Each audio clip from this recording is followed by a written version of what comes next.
El extraordinario escritor colombiano Gabriel García Márquez dice que si tuviera que volver a alguna de sus antiguas actividades, sería al periodismo. Ahora está aquí como escritor, pero nosotros le vamos a rogar que él vuelva un poco a su época de periodista para que converse con su amigo Pablo Neruda, Premio Nobel 1971. Por favor, don Gabriel. El clásico de los periodistas. Le dice uno una cosa y después terminan diciendo otra. Yo lo que dije o lo que quise decir fue que a mí me gustaría volver al periodismo, pero sobre todo a ser reportero, porque tengo la impresión que a medida que uno avanza en el trabajo literario va perdiendo el sentido de la realidad. Y en cambio el trabajo de reportero pues tiene la ventaja que lo tiene uno todos los días en contacto con la realidad inmediata. Ahora, si eso sucede a un novelista, a mí me gustaría saber qué piensas tú, Pablo, cuando se trata de la poesía. Si la poesía te lleva cada vez más lejos de la realidad o te ayuda a interpretarla, a descubrirla. Bueno, en realidad el poeta tiene cierta tendencia a alejarse de la realidad viva, de la realidad actual, de la realidad viviente. Y sobre todo el poeta de los últimos años, después del comienzo de este siglo, después de Mallarmé, de los poetas más herméticos.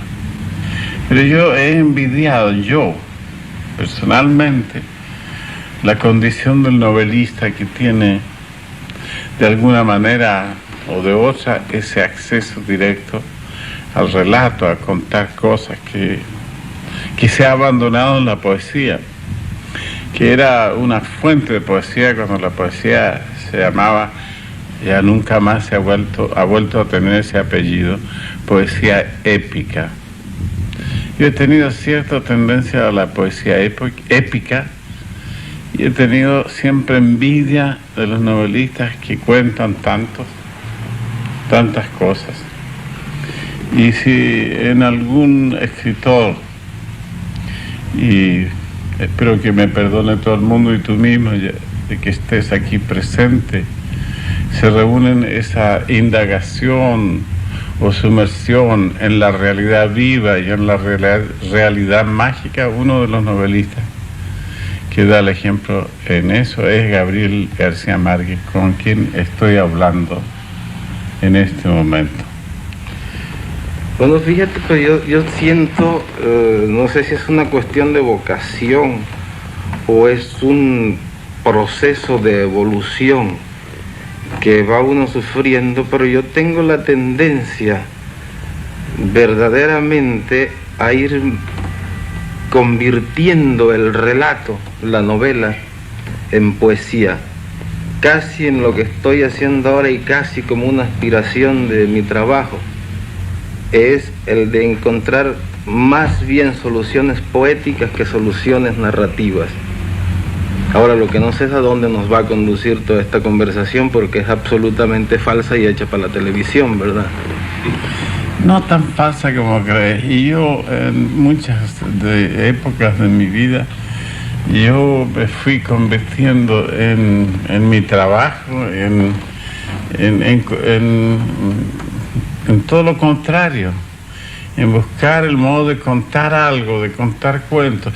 Y yo no le temo por lo demás a ninguna experiencia en ese sentido, porque cuando pensé que la poesía, cuando más se odiaba a la poesía, ya se odió a la poesía épica, la poesía que contaba algo. Ya nadie trató de escribir como Homero el relato de un pueblo, ni como el Dante las luchas y las pasiones de gente que existían y que vivieron.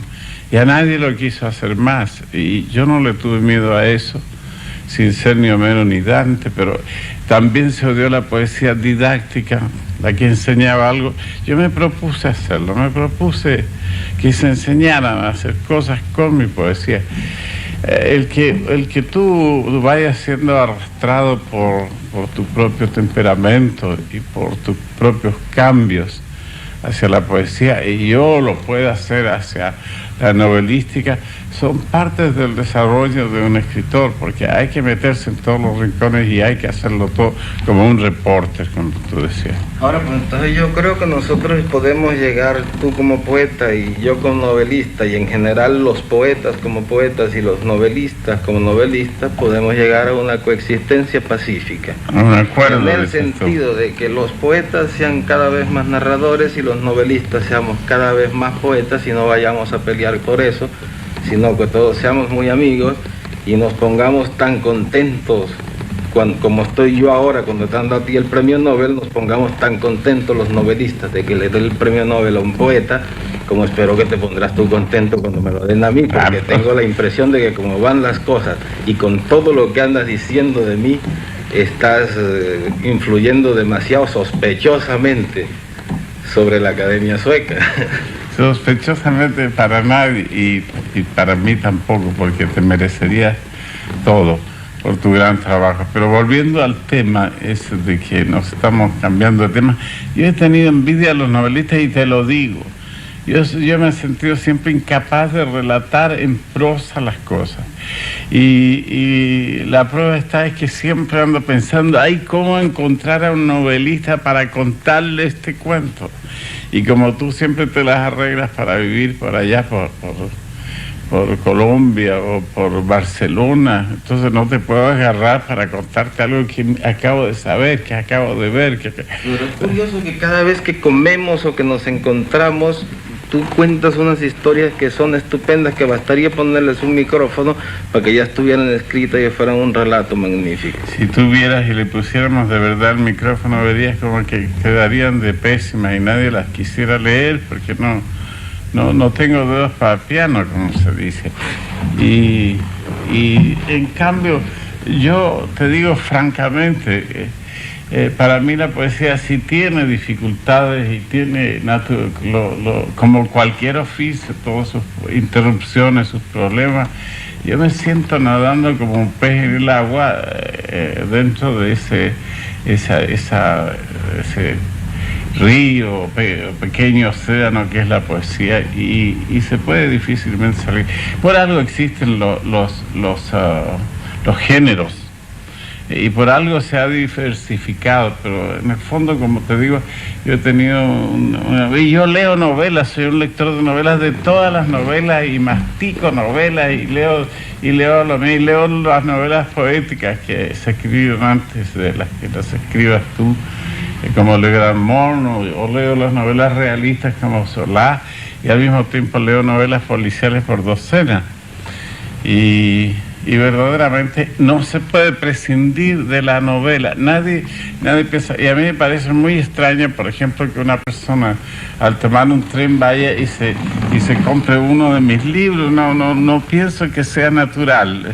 Estaría yo feliz de acechar por una ventanilla y ver que alguien va y paga y se sube a un tren para viajar un día en ferrocarril con uno de mis libros, pero lo más lógico es que este señor, este viajero, se compre una novela para leer lo que se piensa. Yo he dicho, la novela es el bistec de la literatura, es lo que la gente quiere comer fuerte.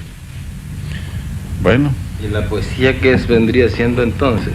La poesía es otra parte. Si la novela es el bistec, ¿qué sería la poesía? La poesía es como una especie de acto de fin. Esto es un poco pedante lo que yo estoy diciendo, como una especie de parte del amor, parte de la acción del amor. Debe ser algo más íntimo y más recogido. Yo también, todo esto es discutible, porque también me gusta la poesía de gran ámbito y la que se esparce para afuera y la que da un movimiento de masa, pero en realidad el que alguien tome un libro de poesía es para leerlo recatadamente, es una comunicación secreta, intransferible, con partes del alma del poeta y de la persona que está leyendo, y esa comunicación subjetiva existe y es verdadera, y la siente como una corriente eléctrica alterna o de la otra, la siente todo el mundo. Bueno, yo tengo la impresión de que el tema está más que agotado. Y el tiempo y todo. De manera que a ver cómo haces si nos sacas de esta conversación, porque las buenas conversaciones que hacemos con Pablo es cuando estamos solos y no están tantos periodistas y en tantos micrófonos y tantas cámaras. Para mí, yo felicitaría a mi país, primero por su gran acción y su decisión para transformar una parte de nuestro continente, para transformar, dar justicia, dignidad a mi país, a mi patria, a mi pueblo.